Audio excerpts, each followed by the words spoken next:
Okay, I wanted to do a short video to um, talk a little bit about the definition of privilege. It'll come up in this chapter, it'll come up in the gender chapter. You'll hear about white privilege, you'll hear about male privilege, and I wanted to go through what that actually means uh, so that we can have a more productive conversation about it. So, privilege is one of those ideas that makes people get very defensive very quickly. And there are a couple of reasons for it. Um, pardon me. At least one of them, I think, is the choice of language. I don't know about you, but when I think of privilege, I think of someone who's able to belong to a London supper club, right? A London gentleman's club, and not the kind out on the edge of the highway, but the kind where the super rich can go and have cigars after dinner, whatever. Like, that's not my life. Um, and that's what privilege brings to my mind, right? The life of the privileged. And then the same thing with the flip side. I think it's this book talks about the flip side of privilege being oppression. Now, again, the language here pretty heavy. When I think of oppression, I think of the Romans and their slaves. I think of the Jews under the Egyptians. I think of the Black Americans in 1850, right? That's oppression, one group holding another down.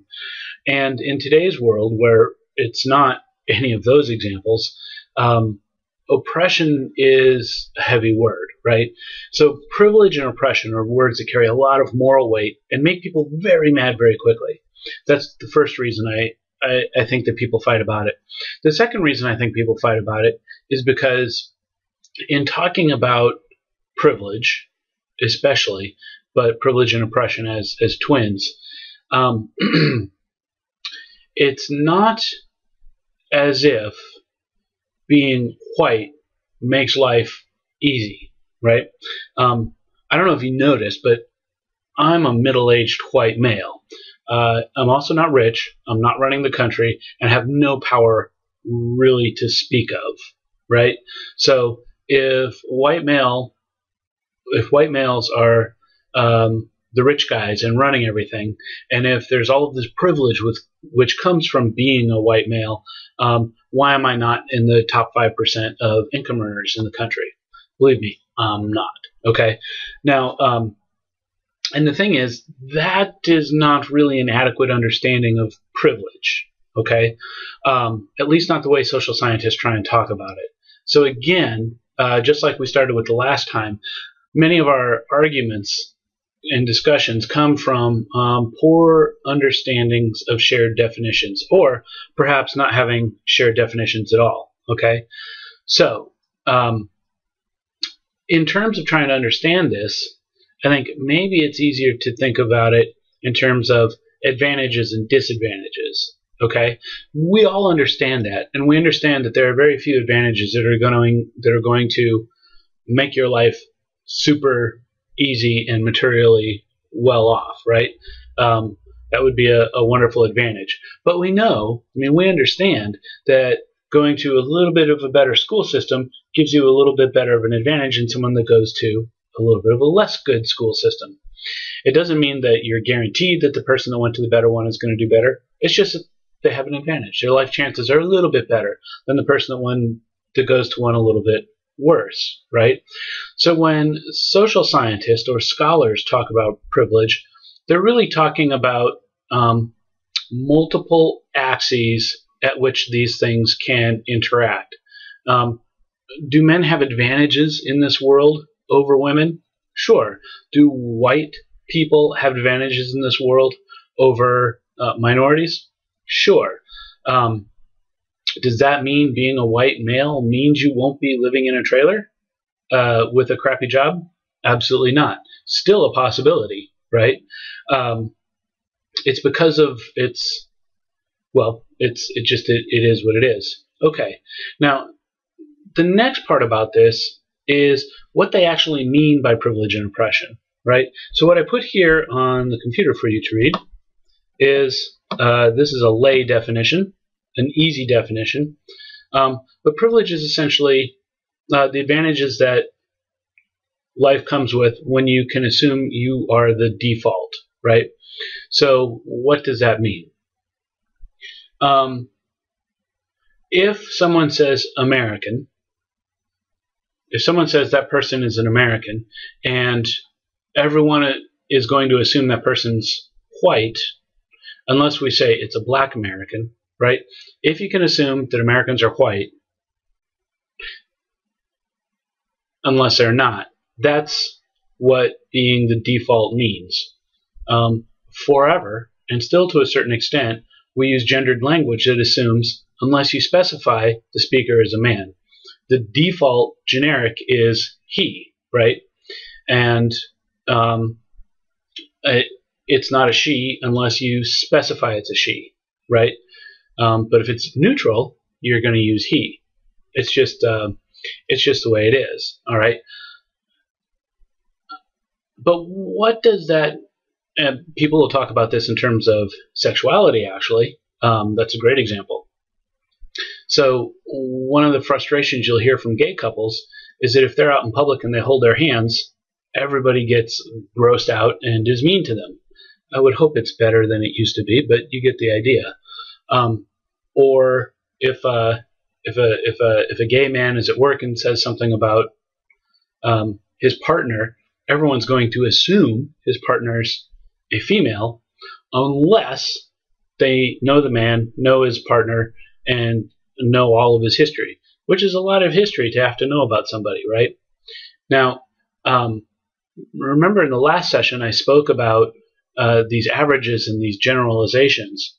Given that maybe 5% of the population is gay, it's appropriate to kind of assume that that the person you're talking to, if you don't know any better, is straight. But that imposes some disadvantages on the person who isn't straight, given that the population of the United States is still something like 60 to 85%, parentheses, depending upon how we include Hispanics, white. It's appropriate mathematically to assume the person that we're talking about is white, but that imposes a whole host of disadvantages upon the other people who aren't necessarily white, right? Okay, so, but let's step away from race and gender, because that's in the book and you can read all that stuff. Let's actually talk about something that probably doesn't strike you immediately as examples of privilege, but they work on the same principle, all right? The first, so you have here, I have bikes and I have religion. Let's start with bikes, because once I do, then the religion point should probably fall right into place. Okay, so I like to ride bikes. I think I mentioned that. I broke the video to go watch a crash in the Tour de France. It was awesome. And I like riding bikes. And I've lived a lot of places where I was able to get around on a bike, so I didn't have to drive as much, or my family got away with only one car instead of two. Helps us save money, helps me be just a wee little bit less fat. It's an enjoyable thing to do. But there is a problem, right? And the problem is bikes just don't fit in our world, okay? Now, if you talk to a cop, they'll tell you a bike has to follow all the same rules as a car does. And if you talk to car drivers, they'll point out that they hate it when bikes don't follow the same rules. However, and this is the however, everything about our infrastructure is built around the assumption that people drive 99% of the time everywhere. The only people that don't drive are either people who are too poor to afford a car or got something like a DUI and got their license revoked. That's kind of the operating assumption. So once you decide to go out on your bike, you are facing a world where the world is built for a different kind of transportation system. The rules are built for a different transportation system, and people are not expecting you, even though by law you have every right to ride on the road, just like any other vehicle. And by law, everyone has to give you the same rights and leeways as they would give every other vehicle. Okay, so now, what does this mean? And it works the same for walking as well. Okay, so if I want to go for a bike ride, right, and I get stopped at a stoplight, there are times when the stoplight won't pick up my weight, or the electromagnetic current won't pick up an aluminum bike. So I'm sitting at a stoplight. Do I run the red light when it's safe, or do I have to wait for another car to come up behind me to make it go, right? And the answer is, I actually have to wait for another car. So I'm trapped into breaking the rules, not because I want to break the rules, but because the rules are built on the default assumption that someone on the road is driving, right? If I'm on a 2-lane road and someone comes up behind me and there's somebody else coming the other way, I have to assume that the people behind me are going to try and squeeze by to the point where they leave like this much room, even though it's illegal and it's unsafe. And if I went and talked to the driver of the car, that driver's probably not a bad person. That driver probably doesn't think, oh, well, I'm sure his wife and children are going to enjoy being orphaned if I run them over. The thing is, they don't even think about bikes. That's the point about the default, the privilege. In our infrastructure system, the driver is privileged over pedestrians and privileged over cyclists. Okay? And anytime I see something like anytime I have like a cop for a student, for instance, who objects to this and says, look, you got to follow the same rules. I kind of want to tell the person, try and go do some things on your bike. Try and go to the grocery store. For me, if I want to go to the grocery store on bike or on foot, it gets a little bit hairy when I get to cross a 4-lane divided highway. Even if I have the stoplight, I don't really feel safe because the distance is so far and the cars just aren't looking for bikes. I'm not really interested in following the rules so I don't get a ticket. I'm interested in following the safest way and not worry about a ticket. But as soon as a cop shows up, I'm going to get ticketed for crossing against the light or, riding on a sidewalk or whatever, right? Bikes aren't supposed to be on sidewalks. Similarly, there's an even more terrifying intersection if I go to the drugstore, and we're talking a half mile from my house. But if I go to the drugstore, I have to cross not only that 4-lane divided highway, but another 4-lane divided highway at an intersection. There's no way to do this and feel safe. It's absolutely impossible. And I promise you, the last thing that the automotive world wants me to do is to stay in the middle of my lane, nice and safely, wait for the light to turn green, and then pedal across, because we're talking 100 feet of pavement, 60 feet of pavement. We're talking about me taking a while to get up to speed. The fact of the matter is, where I live, the roads are not built to be safe for someone on a bike. That's just the way it is. And traffic engineers are going to go, well, that's not where they're supposed to be. Okay, what if I did get a DUI? Or what if I was a 16-year-old kid? Well, it's kind of the same thing to go to either the grocery or the drugstore, even though it's a half mile walk. I mean, we're talking 10 minutes. I have to cut across a field. I have to walk on the street because there's no sidewalks. I have to cross terrifying roads.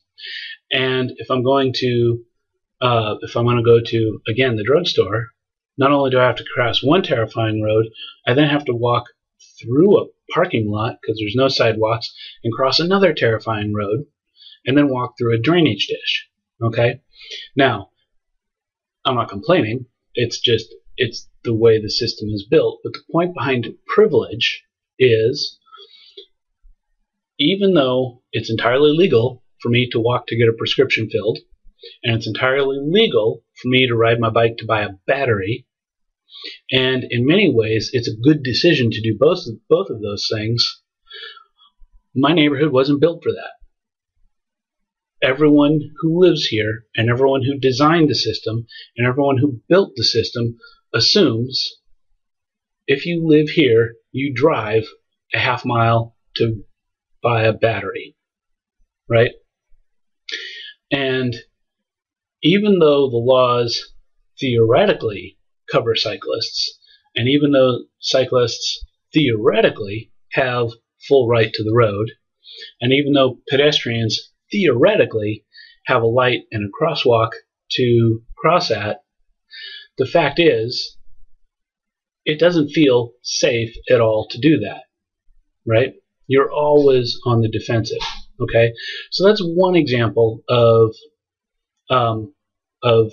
privilege. And you can see that privilege and oppression language sounds a little bit silly if you're talking about pedestrians and cars, but the advantage and disadvantage language makes it pop, ping, clear, right? Okay. Religion. Religion's a tough one because people sometimes think I'm picking on them, and I certainly am not. Religion is fine. Let me tell a couple of stories. So when we moved here, there was someone, I don't remember who got the impression my wife was Jewish. I don't know why she got the impression my wife was Jewish. What do you do, right? Okay. And she took her aside and said, I know you're new here. Just whatever you do, don't tell people you're Jewish. Tell them you're Catholic or something, right? Which kind of surprised my wife, because why does anybody care what religion she is, right? Of course, if you've lived here for a while, you know the answer to that. The other example comes to me from one of my children's friends. When they were selling Christmas cookies or something at a school fundraiser, and you guys know exactly how this goes. Somebody bought something.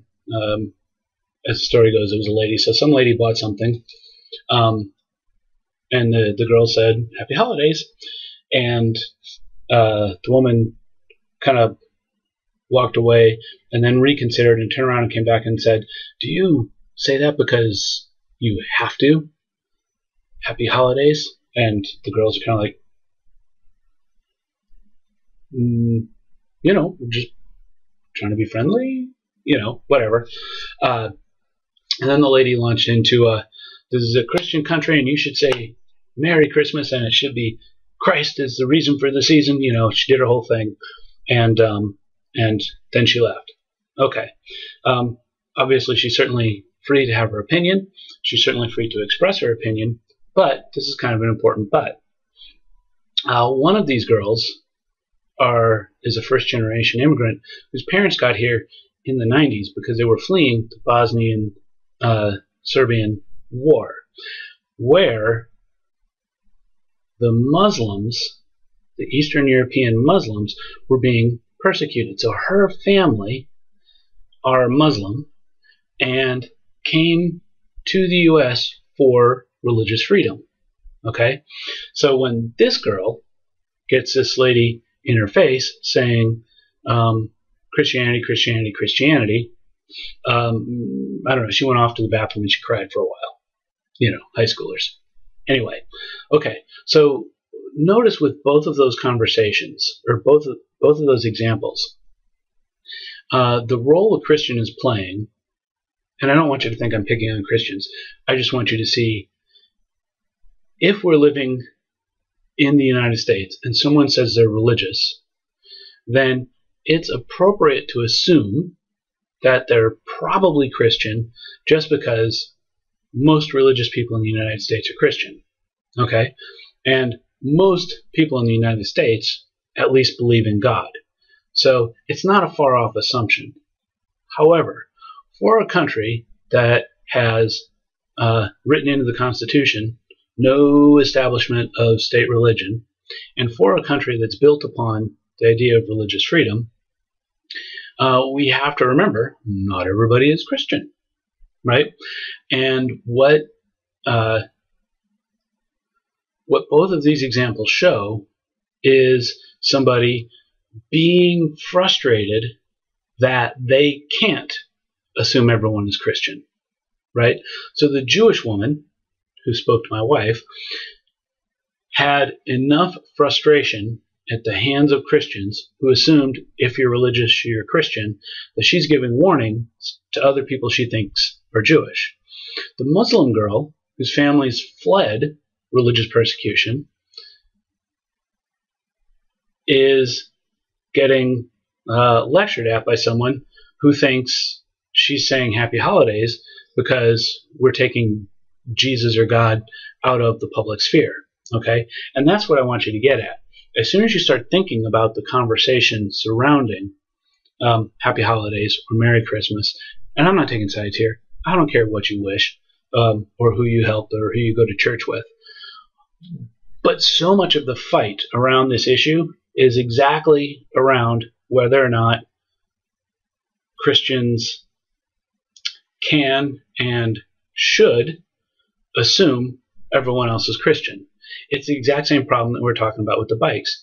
It's not that the Christians are bad people at all. In fact, they're usually pretty good people. They're trying to do their best. They're living their lives, and they are interested in meeting other people who are interested in similar things, right? It's not that they're bad people. And I don't think that this woman, were she aware that she was going to make this poor girl go cry in the bathroom for a half hour, I don't think she would be all up in her business, right? But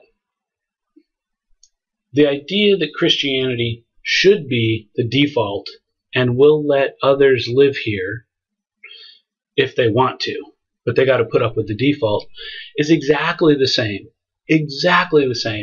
as saying, well, of course, mechanics are men, and that's okay, but if a woman wants to be a mechanic, we'll let her, right? And that's kind of an important difference. Or the white folks saying, well, this is a white country, and, but we like our minorities, so we'll let them stay here as long as they stay over there, right? That's what privilege is about. Privilege is about assuming that your people are the default people. Your category is the default category. And once you, if you look at the examples I gave, once you start thinking about all the benefits that this bestows on people, and once you think about, and this is the hard part to this is kind of the hard part to communicate, because, well, let me hold on to that, the hard part to communicate. When you think about the benefits that this bestows upon people, it's actually really impressive. It's not a bad thing to join a church because you're going to have good connections there. And those connections are going to help in your social life. Those are going to help in your business life. They're going to help all over, right? Christians are wonderful at helping each other. And that's good. They absolutely should. But if you're not a part of that, if you're out over here, then here's all of this, right, benefits that you're allowed with, that these guys are getting. The Jewish woman clearly does not feel at home here if she has to lie about what her church is, right? So how much do you like living where you are if you can't be who you are? Notice that's the same complaint that gays will have, gays and lesbians, LGBT group, whatever is the appropriate name right now. As long as we say, yeah, we like you, except for this little bit, or as long as I have to hide this kind of important part, this part of my religion, or this part of my love life, or this part of, whatever, then I'm not really accepted. It's not really home. And I think that that's something that if you could get people, the dominant group, if you could get people enjoying privilege to see, they would respect that, or they often do respect that. People aren't terrible, but they are defensive, right? When someone walks in and says, "Hey, white male, you got all this privilege. I'll bet life was easy for you." That pisses me off as soon as I think about it, right? I'm thinking, I don't know about you, but I've busted my ass to achieve what I've been able to achieve. I've done every job there is. I spent damn near a decade in school. I've I worked hard to achieve what I've achieved, and I'm not rich and I'm not powerful, so what I've achieved is, in all honesty, pretty modest. Okay, that's my defensive reaction when someone comes in and says, "Hey, white male, you got everything." But let's face it, right? In the last video, I talked about what people assume culturally if a black man gets bad service and gets upset, right? Because I look like authority, I can express my frustration in a situation without scaring people. Because I look like a boring average family guy, I might not get pulled over by the cops, right? I don't know for sure, but I might not. Because I look like half of your other professors, you might be more willing to give me the benefit of the doubt and listen, right? Again, do I know all this for sure? No, but am I positive that I would have had the same breaks if I was someone else? Or if I would have had the same kind of breaks if I was someone else? And the answer is no, actually, I can't say that. It's so part of me being able to achieve what I've been able to achieve is a certain amount of absolutely hard work and making opportunity, but part of it's also recognizing I don't look threatening, I don't sound threatening, I look like people who are in authority, so I match people's cultural conception of who might be in authority. All I have to do is put on a business suit and I can fake looking like players for a little while. And for someone who doesn't look like that, they're going to have to swim upstream all the time, right? Okay, now, what did I just put on hold? I said I was going to get back to. So when you look at all of the breaks you might be getting, well, whatever. Maybe it'll come back to me.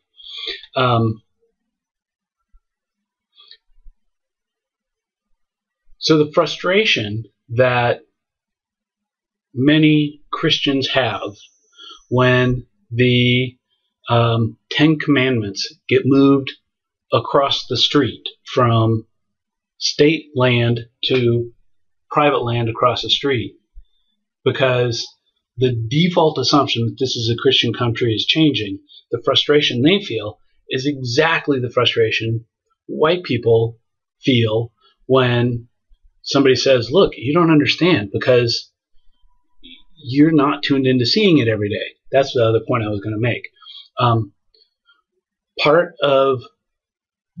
One of the frustrating parts of the privilege point is because you are the default category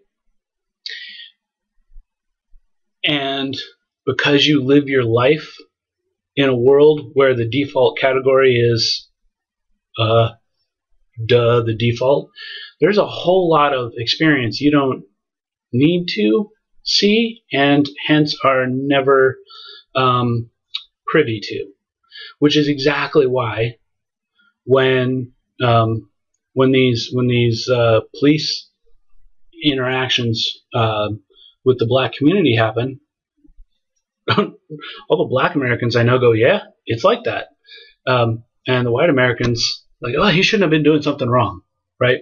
Well, the thing is, the black Americans know they are perceived to be problematic. They've been followed in stores. They've not got as good a service. all of that second level racism that we were talking about before. And they've been pulled over more often. They know they look like suspects to the cops, and they expect the cops to hassle them more. And so they're saying, see, that's obviously true.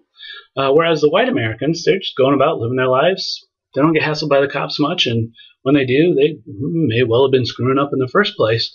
So they're living in a different set of experiences. And it's only going to be if that person opens their mind and tries to see what the world looks like to somebody different, right? So when someone when a police officer takes one of my classes and starts talking about bikes and breaking the law, the point isn't to get into a fight with anybody. It's, okay, go get your wife's prescription on foot tonight, right? Just because it's not going to be until you're out there that you recognize, until you're out there on the street, that you recognize this city's not built for humans, it's built for cars, right?